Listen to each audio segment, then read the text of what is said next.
Hi, Hi again, this is Chris, and I'm Cynthia.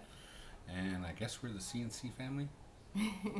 So, we wanted to talk more about us, our situation, our backgrounds, and stuff like that. You start.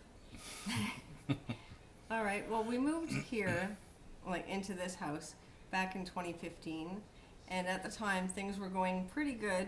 Um, we had Chris's parents with us, and his dad had just gotten the news that he was getting a nice new kidney very soon, Yeah, and we were pretty excited about it, yeah. because it was a long time coming. Well, it's also why I moved the parents here in the first place. Quite simply, okay, New Brunswick's nice, but they weren't doing anything for my parents at all. Yeah, So I gave up on it, and I told them, lose the house, sell it, whatever, come here, and they did. So they were here. When they moved here, honestly, their finance company called them and said, "We want to renew the contract for the loan."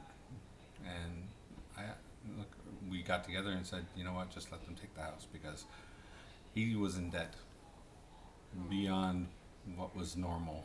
And yeah, partially his fault, partially things like the finance company in question just wouldn't yeah, allow him to get up off the ground. So he had nothing to give us, except and I had nothing to give him. So you know what, we dropped the house and they moved into our basement. We kept them here, and that's when we started getting all the good stuff about my parents. New kidney, yeah. things are going to be a little bit better, and for We were helping each other financially yeah, to make things better for all of us. it was like 2 years Dad had a kidney before he passed away, and And after that, I ended up looking after Chris's mom because she was not well as also, and of course, needed a close friend to mm, talk to and share her feelings with. Um, it was nice to be able to get her out of her shell too, yeah, because when the absolutely. family came to visit her, it was so nice, and she was hugging them, and this is things that she wouldn't do ever. Yeah, So it was wonderful it was nice to for get a her out of her shell. while. It was nice to see it. Yeah, and then things got worse, and she got very sick, and she ended up passing as well only 5 months later after her husband. Mm-hmm. And that's when our financial troubles first really started because they were helping us a lot with the rent and the groceries and things like that. Um, of course, that's not something you want to think about when you just lost them as well, but it's a reality. We lost about Yeah, $900 a month to help us out with things, give or take. give or take, yeah. And then from there, we had other family move in, one person here, one person there, helping us out just to survive financially. Yeah. Um, but now we're on our own, other than his brother Tim, who's also moving very soon. Yeah, he's going back home So, to New Brunswick eventually. So that's even less money for us now. Right? and on top of that, our landlord started having troubles right at the time where his parents passed.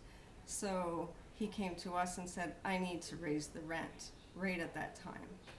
So things got pretty crazy and pretty horrible for us for a while there. And it just seems to be spiraling for us. Just one bad thing after another happening. Mm. So we decided we're going to make this channel and we're just going to try to push forward with our lives and try and make things more positive. So yeah, it is. So we'll keep you guys updated, of course, on our progress. Yes. We want to talk a little bit about what we do during this whole thing. Well, I mean, we've been searching for a house for months now, since September. Almost a year. Yeah. Yeah. So, yeah, that's an awful long time to be looking for a house and finding, barely a bite. And, obviously, there is a housing shortage, or affordable housing shortage, as they call it. Yeah. I don't know. It's difficult. I mean, she's on the phone all the time, just going All through day. Facebook all the time. I wake up in the morning, it's the first thing I do, is check the listings on Facebook and Kijiji. Then I have my breakfast, and I check rentals.ca and realtor.ca and viewit.ca.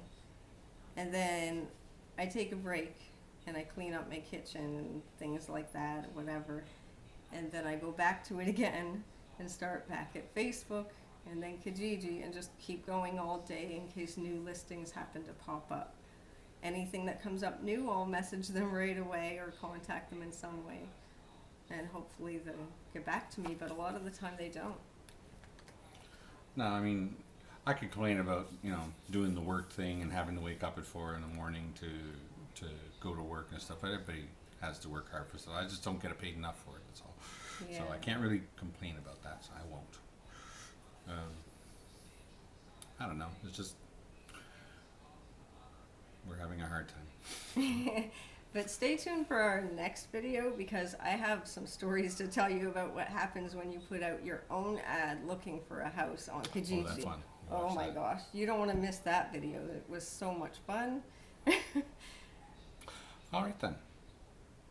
Have a good day. Bye for now.